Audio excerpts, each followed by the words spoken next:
What up, what up, what up, what up? It's me, L Teddy 27. Good as night, right about the hood. Oh, dear God, I'm already eating and drinking. Look a damn mess, just a damn mess. No means no, and yes means no.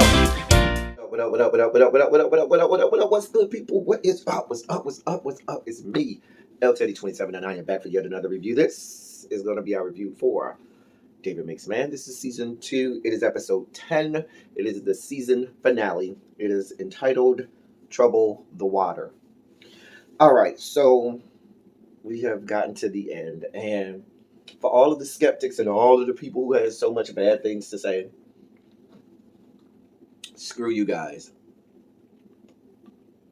I still enjoyed this season. All right, so we start off, David walks out of this building. I'm not sure what building it was. Like, I don't think it was his condo.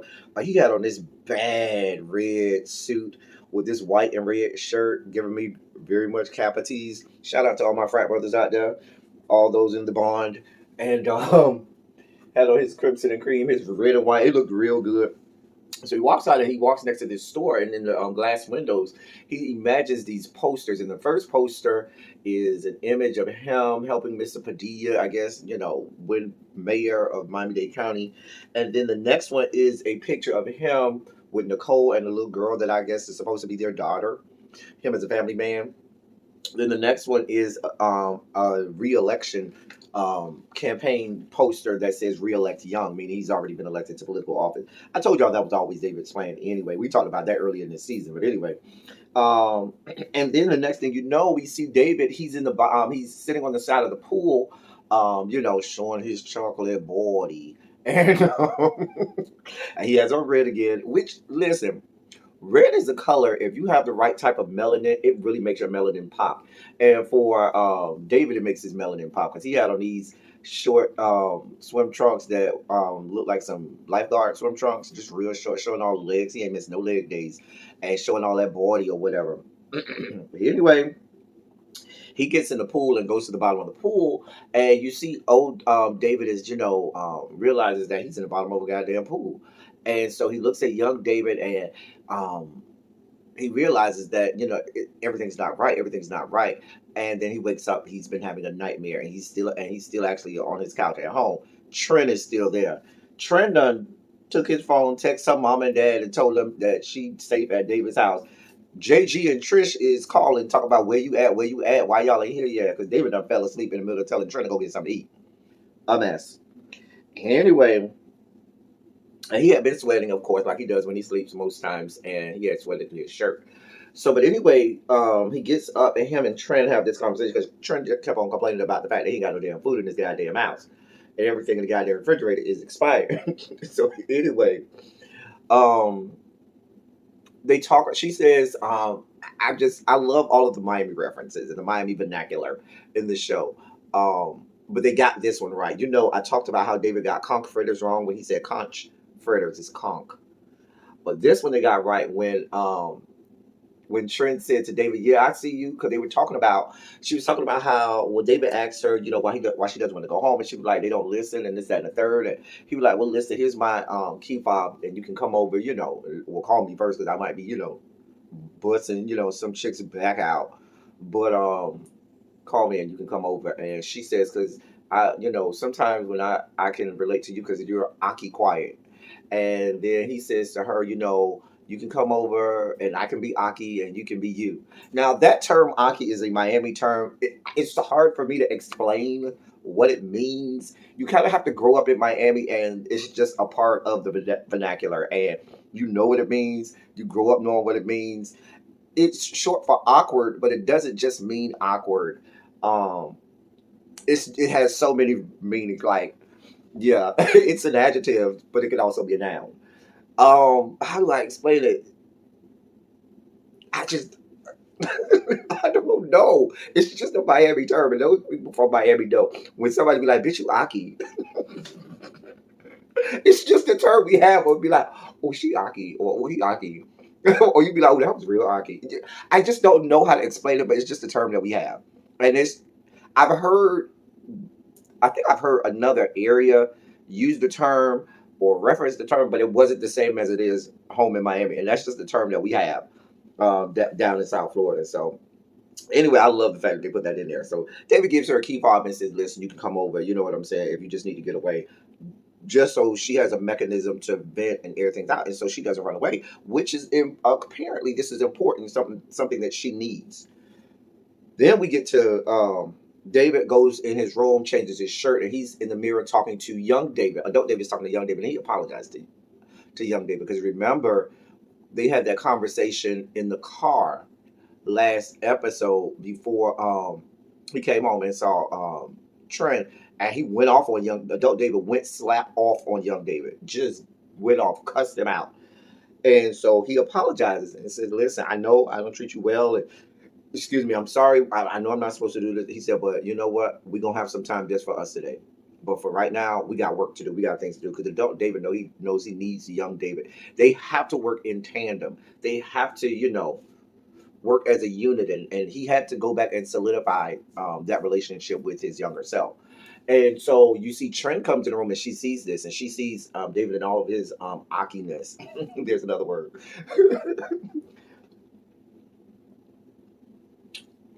Anyway, and so he changes his shirt and then he takes Trent home. Now this is where it went south. Trent comes home. JG tries to be comforting to his daughter. And I don't even see JG got to grow a pair of balls. Because what happened is JG let Trisha take over. And JG let Trisha probably do more damage to his daughter than helping her. Because she started off by saying, "Let her talk. We need to listen. Use your words." Let's be clear. She wasn't trying to listen. She was trying to hear the bits and pieces that she could use and pillage out of the conversation so she could use them to attack this little girl. And she was, where is the nurturing mother?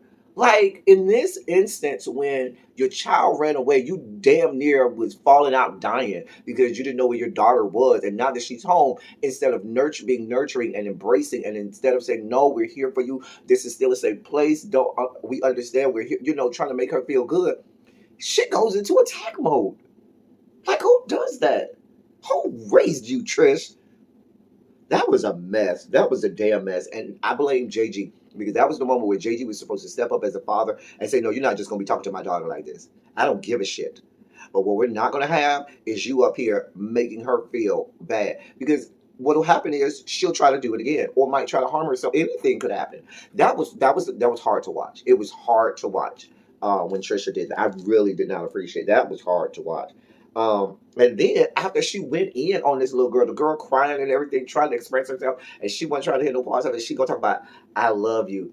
Bitch, keep your half ass "I love you." You ain't shit, Trisha. Oh, she made me mad. I was like, then she had the nerve to take the key fob that David gave her. "What did Uncle Dave give you? Give it to me." And she took it back from the girl because I guess she didn't want her going to David's house. So where do you want her to go? Where's going to be her outlet? Because clearly it's not at home with your monkey ass. She was a damn man. Then she ceremoniously dismissed David and told him, "David, you need to go." As if this man didn't just bring your daughter home, who you've been frantically looking for. A mess. I was with young David. Young David went outside and started going off. I was with him word for word. A word for word. And adult David sits young David down on the curb and they just talk and they have a conversation. And this was a beautiful conversation. I loved the interaction between adult David and young David. It seemed more like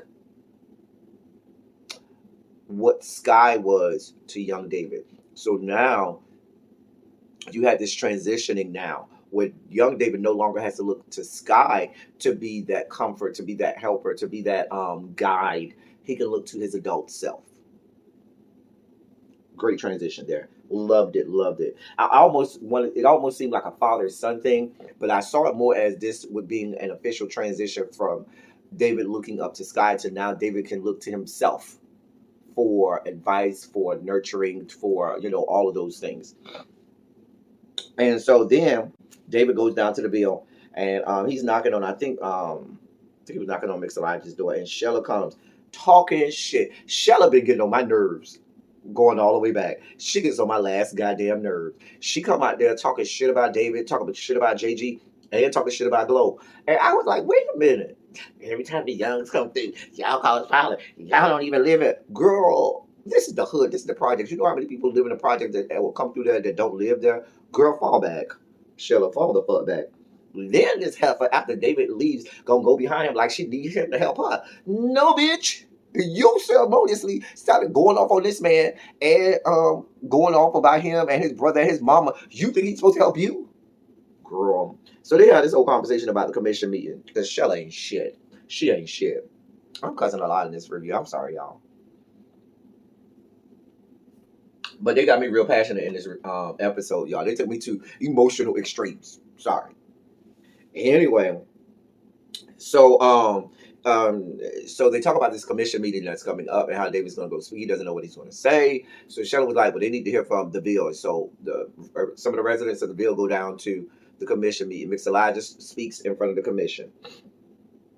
But before that, I forgot to mention how David told Shelley when they were still at the Ville, said he doesn't like coming back because she was like, "Y'all always come back here." And David was like, "I don't want to come back here because there are too many memories that I have. Like, I don't want to, there's this duality, this yin and yang, where there's these horrible memories, but then there's these great memories. I want to stay away, but something keeps pulling me back. And there's this whole tugging back and forth between him and with how he feels about the Ville." I thought that was very striking and poignant when he said that. So Mixed Elijah's up there talking about how the samples that were taken came from this soil that he uses to plant flowers. So Marissa carts her ass in there talking about, yeah, but I took samples from all over the field, and there's no way you're that good of a gardener where you could have planted flowers all over the field. Yes, bitch, I could have, and I did, whore. You are a whore, Marissa. You did fuck David on the top of the goddamn drive. He did blow your back out. I mean, I ain't mad at you. I mean, we probably would have let him bang our back out too, but you're still a whore. I'm a whore, so I understand. Anyway, so he was like, I absolutely did. And Mix Elijah went on. Mix Elijah went on to talk about how every time there's a major event or moment in the Ville, he plants a flower there. Where if somebody dies in a certain spot, he plants a flower. Where somebody takes their first step, like significant moments in the Ville, he plants flowers. And so much so he wrote a letter to the commission and got them to approve him having cement little planter things so that the water didn't run off and pollute the environment and stuff like that, because he cares about the environment just like Marissa. I'm saying he, I'm sorry, I'm mixed. I'm using the wrong pronouns. They care about the environment just as much as Marissa. So wrap Miss Marissa right on up.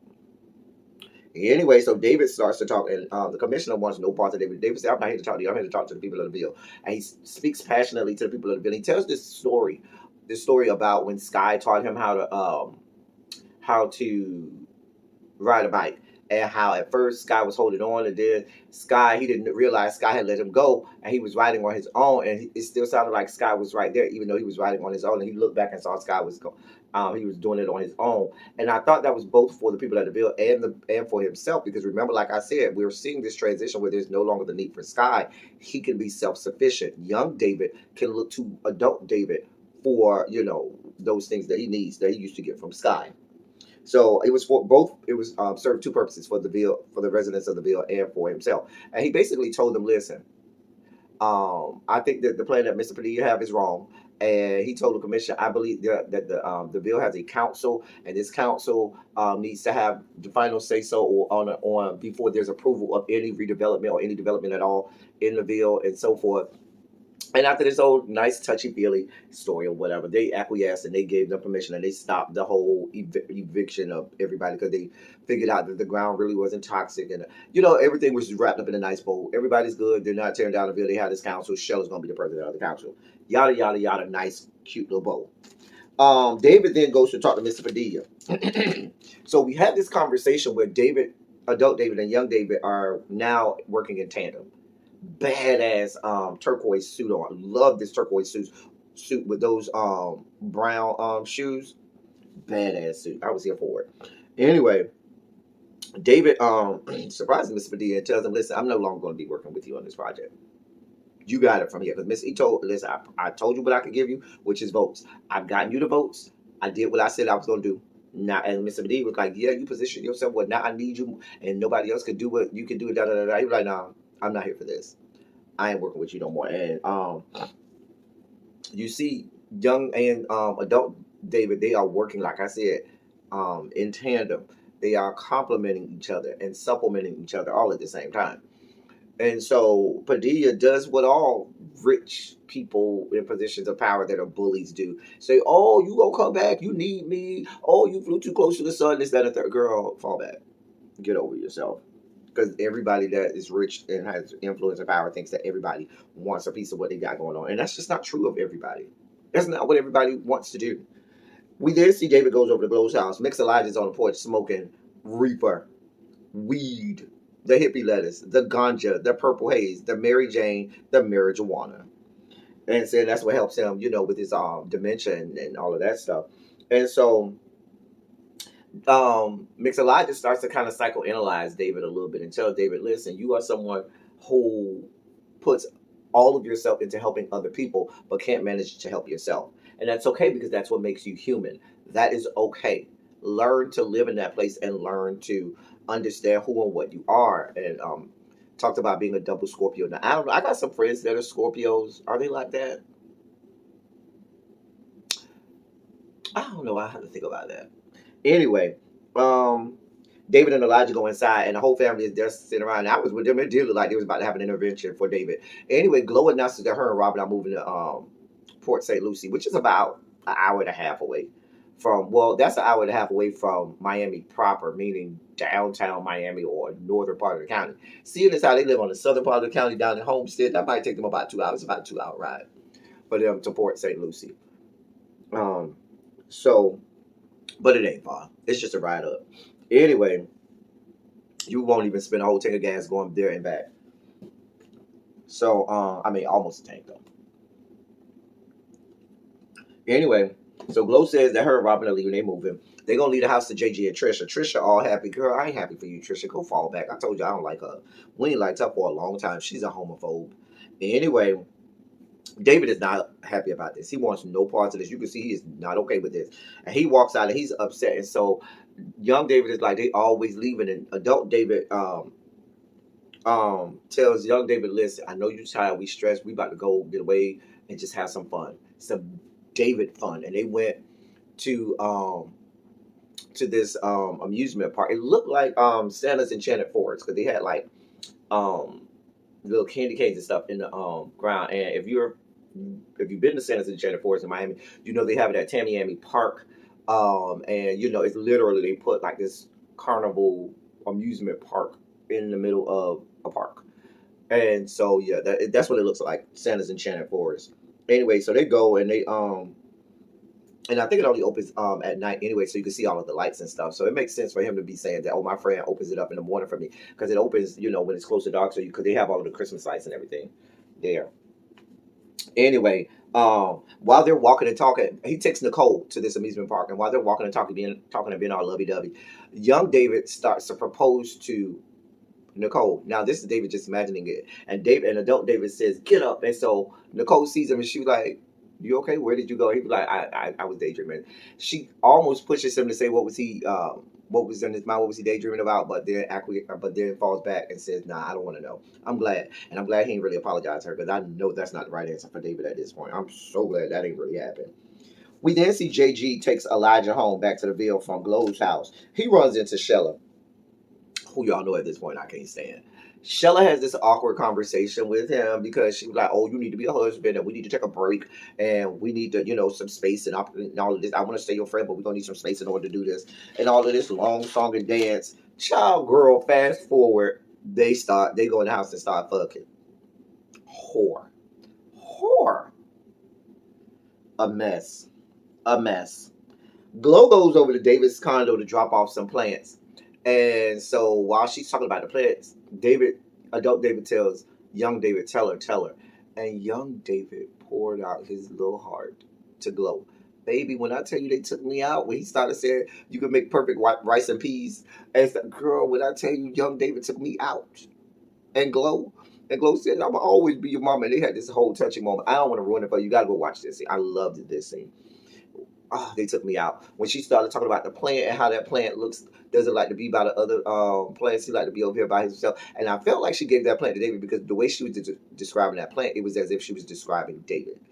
And it was such a beautiful thing. But it looked like one of those plants I see people send to people as a funeral arrangement or whatever. I'm just saying. That's what it looked like to me. Anyway. But baby, I wrote down that she said, "Live, baby, we can live now," and I loved that. And I think that's something we'll talk about that in just a moment. So we have a closing. They start on the closing montage, and we see David waking up at 3:28, just like clockwork, still sweating. And so we then see adult and young David out running in these garnet, maroon, burgundy little jogging outfits or whatever. And both of them, I'm not gonna lie, it was cute, but it was sexy. I can say that because the actor that plays young David is now adult. Is now of age. It was sexy to see these two men. It was all of that melanin popping. It was there was a lot of sex appeal oozing through the television screen. Anyway, they stop at that river again, which I think is Miami River because he stopped. If you remember in episode 7, I believe it was, he stopped there at night one night and started to walk into the water and then caught himself and turned around and didn't. And so this time they walk up to the river. I think it's Miami River. I think that's what it is. That's what it looks like. And young David walks on the water. Actually, looks to be walking on the water, and he's out maybe 50 feet out onto the water, and he stretches his hand out to adult David and beckons him into the water with him, and he does follow suit and starts to walk into the water. And I felt like that was him saying, it's like Glow said, it's time to live, baby, we can live now. And basically meaning it's okay, let's take some risks, let's be us. And now, like I said, that transition where David isn't looking for Sky anymore, he's self-sufficient now, he's looking to adult David, and vice versa, adult David is looking to young David as well. And so they need each other, and so that's why he doesn't need Glow anymore, nor Sky, nor all of these other people, because he can be self-sufficient. I mean, he still needs Dr. Holloway, but he can, be there for himself. And it went off from there. And that was the whole season. Listen, for all of the naysayers and all of the people who talk so negatively about this season and about the time jump and everything, I enjoyed it. Great season still. Was it as good as season 1? Not so much, but it was still good. Only thing I wanted from the season finale, I wanted to see Sarah. What happened? We still don't know what happened to Sarah. Where did Sarah go? What happened? How, is that relationship going to be mended? I don't know what happened. Like, I feel like y'all owe us more about Sarah. Maybe y'all, I've been saying we could do a Sarah spinoff. Whatever. Yeah. If you're watching this tonight, which is Wednesday night, tomorrow, Thursday, August 26th at 3 p.m., I will be interviewing Kwame Patterson, who plays adult David, and Arlen Escarpeta, who plays adult JG, on this here channel. Watch it tomorrow. We'll be here talking all things David Makes Man. That's all I got for y'all until our next review. Hopefully we get a season 3. But until my next review, that's all I got for y'all. Thank y'all for coming. Y'all drive safely. We out.